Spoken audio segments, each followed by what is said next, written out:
Episode 99, Vic. Another fight-filled episode, as it should be, because we're now in a battle royale, which, again, I do not want to call it a tournament, and I know you don't want to call it a tournament either. It's not a tournament. It's a battle royale, people. That's what it is. But with that being said, one of the moments that I kind of want to highlight is the funny moment. What was a funny moment for you, Vic? I would say definitely everybody's reaction to an entire universe 9 being eliminated. I thought that was hilarious because the two Zenos are just there like, what the fuck? Why is everybody stopping and shit? Like confused. And the Grand Priest has to explain to them about fucking emotion. You know what I'm saying? Like he's like, oh, they're just in shock about what just transpired with the Universe 9 being eliminated. And they're like, they skip over that and they're like, well, when are they gonna start fighting? He says, oh, I believe they're gonna, some people are starting to get warmed up now, and I believe shortly they're gonna start and resume the action. Okay. I thought that was so fucking funny. You got these two sociopathic gods, with the ungodly like abilities, just fucking are just incapable of understanding emotion, of enjoying boredom. And I like how the angel for Champa, like, I'm really gonna miss you, and he's like, well, we didn't even lose yet. She's like, Champa-sama, we're really gonna miss you. Yeah, that shit was funny. She's already fucking. She already kind of knows. She's like, we got strong guys on our team, but these dudes here are fucking sick. Yeah, they got some guys there. Which again is a kind of a callback to, I know something me and you were talking about, is like the Angels. I'm not really sold on this whole conspiracy that they have this whole hidden agenda. Is like, she just showed emotion there. She's like, look, I'm sorry. I know you guys are gonna die. I know I'm not gonna die, but I'm gonna miss you. You're gonna go away. People's fucking conspiracy theories were like the Angels gonna fucking overthrow Zeno and shit and have like some kind of grand scheme plan. Listen, I already called my shot on this. It will never happen. They will not. They will not. I repeat, will not go against that dude. He's too badass, and they know their place. And that's their place, is to fucking go out there, give guidance, mentorship, and stuff, and just follow orders. And Zeno is the king of all, and that's just the way it's going to be. And it was funny, too. It was something that we spoke about in our Team 7 roundup. You were talking about the androids using their battery. And sure enough, in this episode. Yeah, which gives them an insane advantage. I mean, especially 17 with the godlike level power he has. He doesn't have to hold back, and he doesn't ever have to worry about running out of energy. I mean, that's just insane, which makes them like, two ultimate additions to that team, especially him at that ability, which is going to be like, I don't know who's going to be able to take him. And don't say Garen, because I don't think that's going to be the case. And speaking of which, I know people think that Garen's going to be like the last guy standing against Goku. I don't think it is. We saw kind of like a foreshadowing. Another thing happened with Frieza. People who hating on Frieza, everybody needs to know this. I'm kind of going to call my shot on right now. I think it's going to come down between Frieza and Goku. I think Frieza switches teams, and it's probably the team that came short-handed with less people possibly, or whatever. And it's going to come down. He's just going to end up in the end. Because he looked at Zeno and he called his shot and he said, oh, right. These guys here are fucking sick. I kind of like them. He says, but I'm going to look forward to when you guys are going to bend the knee to me. Yeah. I like that, which kind of showed that this guy has a hidden agenda and he's not on ball with just, winning this battle royale. And that just goes to show you they're foreshadowing for a reason. But yeah, I feel like the battles were good. I like the quick fight that parrot-like person. I call them filler characters or jobbers, like we call like in wrestling and stuff. Like these are characters are there to fucking kind of be there. Like when people are talking about, oh, we need to explore more characters and stuff like that. No, they don't, because they can't really get too creative, like giving everybody play.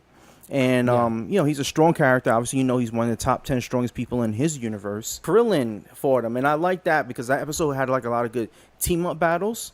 Because it was Krillin and Master Roshi that actually took him out.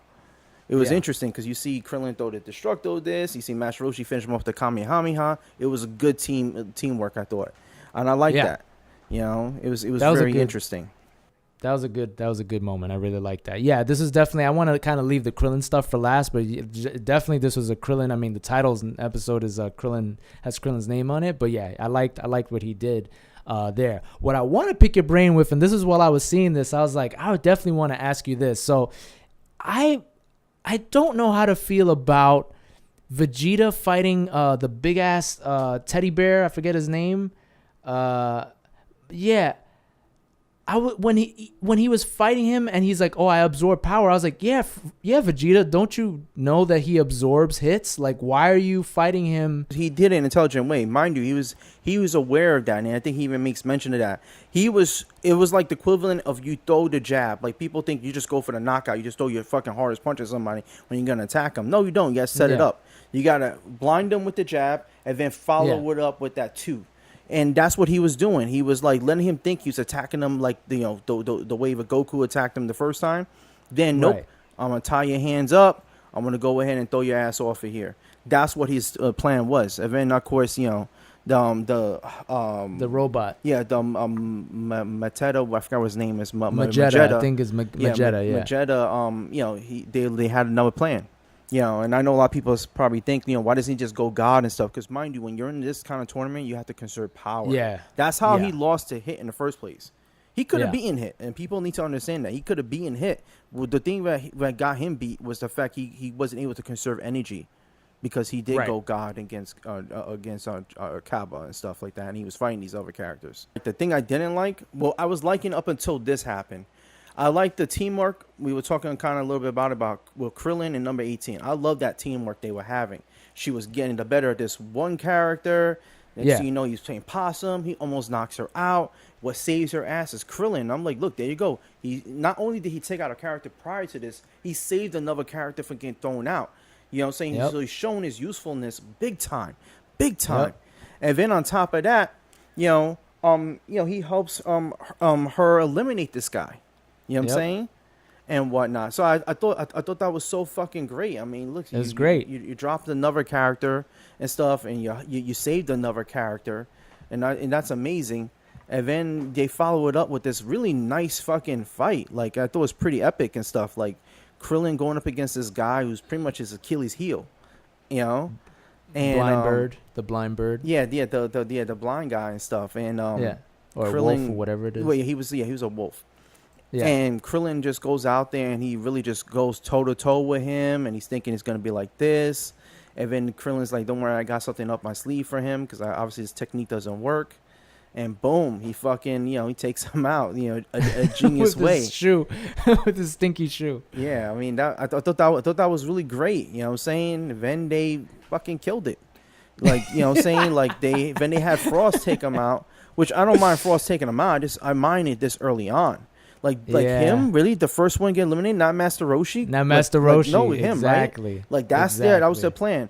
And I know we had talked about this offline. You said, well, he's the comic relief guy. I said, yes, but they established him and they built this character up to be something more than just that. And he knows what's on the line and stuff, just to, like, get caught up in that moment and stuff. That doesn't make sense, especially when you just seen his wife get caught up in a moment herself prior to that. You know what I'm saying? He's supposed to be a smart fighter, smart character and stuff.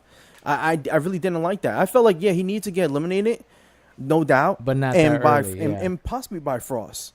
But not in that fashion, not in this early. Because at the end of the day, I felt like what they should have did was have him survive this episode, and maybe the following episode have him getting eliminated. That's what I would have did.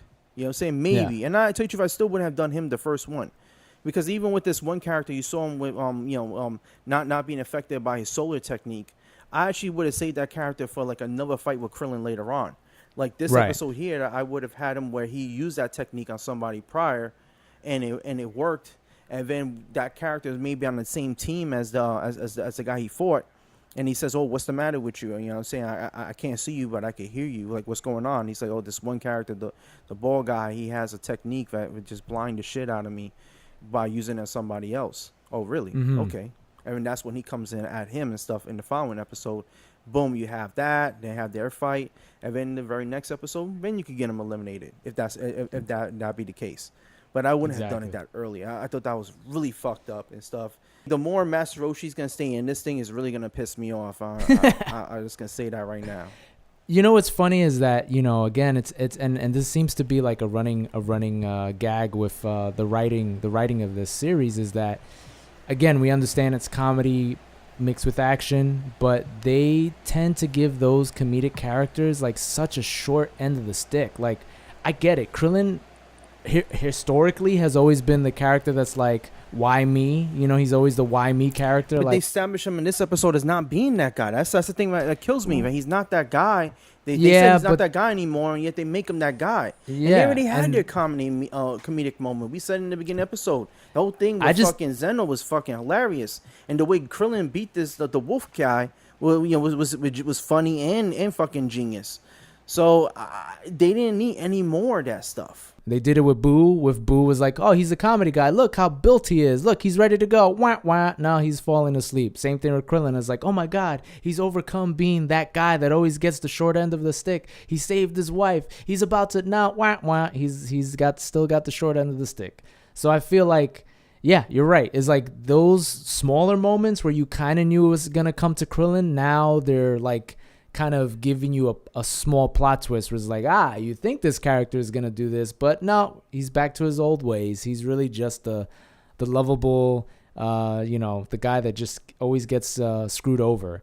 And I think that's just heightened because of what you were saying is like Master Roshi is still there. So like if that would have happened later on, I get it.